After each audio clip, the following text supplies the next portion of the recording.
¿Qué tal? ¿Cómo están? Bueno, seguimos con el tema de la deuda, de los fondos buitres, de la justicia estadounidense, y la situación ha cambiado un poquito respecto de lo que consideramos la semana pasada, porque el gobierno nacional, de plantearlo como una extorsión,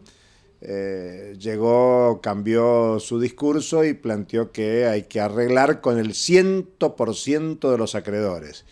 Y en esta semana ha enviado una carta que la ha hecho pública pidiéndole al juez Tomás Griesa de Nueva York que abra una instancia de negociación. Tema que ha sido aceptado por la justicia estadounidense y ha designado un mediador para que discutan los acreedores de la deuda, los llamados fondos buitres, y el gobierno argentino para ponerse de acuerdo sobre cómo pagar y demás. El problema que subsiste en esta semana es que más allá de la negociación, la sentencia está en firme. Si la Argentina paga lo que tiene que pagar la semana que viene, depositando en Nueva York para pagarle a los que entraron al canje de deuda, la justicia estadounidense podría embargar esos fondos. Y eso haría que la Argentina entrara en default técnico. Default técnico porque al no pagarle a los acreedores que entraron a los canjes, la Argentina entraría en cesación de pagos. Con lo cual, la Argentina lo que le está pidiendo a la justicia estadounidense es una medida cautelar, que suspenda la aplicación del fallo en las condiciones actuales, que suspenda la ejecución de la sentencia hasta que se pongan de acuerdo acreedores y el gobierno argentino. Habrá que ver qué es lo que decide la justicia estadounidense y habrá que ver cómo evoluciona la negociación con estos acreedores, tenedores de títulos que demandaron a la Argentina en la justicia de Estados Unidos. Pero el dato nuevo de situación es que la Argentina se predispone directamente al pago del 100% de la deuda, 1.500 millones de dólares. Lo único que va a discutir es cómo va a ser. Y eso es una noticia preocupante para el conjunto del pueblo argentino. Demos un par de ejemplos para que ustedes puedan entender lo que quiero referir. En este momento hay medidas de paro en casi todas las universidades públicas argentinas. En algunos casos la medida es paro por tiempo indeterminado. Lo que están pidiendo es mejoras salariales los docentes universitarios.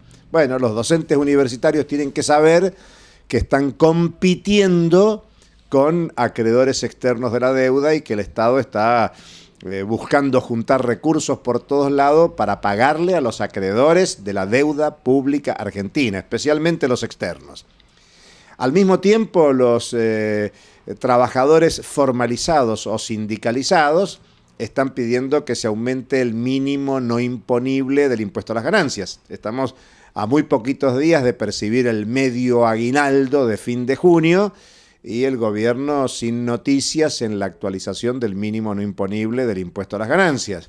Con lo cual, un gobierno que está juntando pesos para comprar dólares y pagarle a los acreedores externos está midiendo con detalle si ajusta o no ajusta el mínimo no imponible. Los jubilados y pensionados están pidiendo una actualización especial de los haberes previsionales que perciben todos los meses. Ustedes saben, lo hemos dicho, el 70% de los jubilados nacionales perciben la mínima, que está muy lejos del mínimo de una canasta familiar necesaria, sobre todo con las necesidades que tienen las personas mayores, aquellos que están ya jubilados.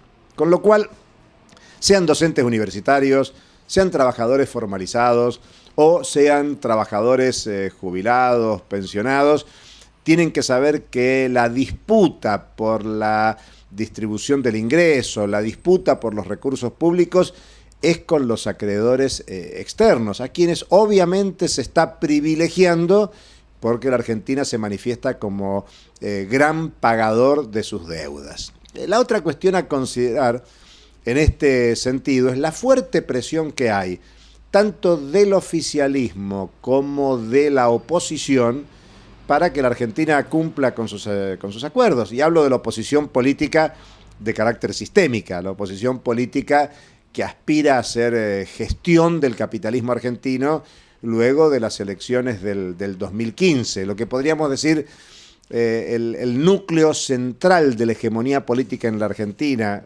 sea el oficialismo o la oposición sistémica con capacidad de gobernar, tienen esta política de Estado que es pagar la deuda, que es acordar la sentencia de Estados Unidos, y todo para habilitar que ingresen a la Argentina préstamos externos nuevamente. Es decir, todo para volver a endeudar a la Argentina. Y en el mismo sentido también pagar deuda para que la Argentina se muestre como un lugar confiable en el destino de las inversiones externas. La pregunta que uno tiene que hacerse ¿es bueno que la Argentina siga endeudándose y reproducir hasta el hartazgo el carácter de cáncer y condicionante de la política económica que tiene la deuda? ¿Seguimos necesitando inversiones externas para profundizar el modelo productivo del monocultivo sojero, de la megaminería a cielo abierto, de la superexplotación de los recursos naturales, el caso del petróleo y el gas no convencional de vaca muerta? ¿O no es hora de patear el tablero y discutir otra política en materia de deuda, para discutir otro modelo productivo y aprovechar las solidaridades latinoamericanas para ser recíprocos? Y así como Ecuador hizo la investigación de la deuda en su momento y no lo acompañó nadie en la región, ¿por qué no acompañarlo ahora a Ecuador con una investigación de la deuda? Claro, previo suspensión de los pagos. Y con esa investigación generar nuevas condiciones para discutir cómo incluir a la deuda dentro de otras cuestiones económicas importantes en la Argentina. ¿Por qué no aprovechar ser solidarios con Venezuela, Bolivia y Ecuador, que se retiraron del CIADI y que Brasil nunca estuvo en el CIADI, y patear el tablero y retirar a la Argentina del CIADI? Claro, eso no es la voluntad ni del gobierno ni de la oposición sistémica, pero en Barricada TV es un tema que tenemos que insistir, instalar, discutir para que haya una voz alternativa. Hasta la próxima.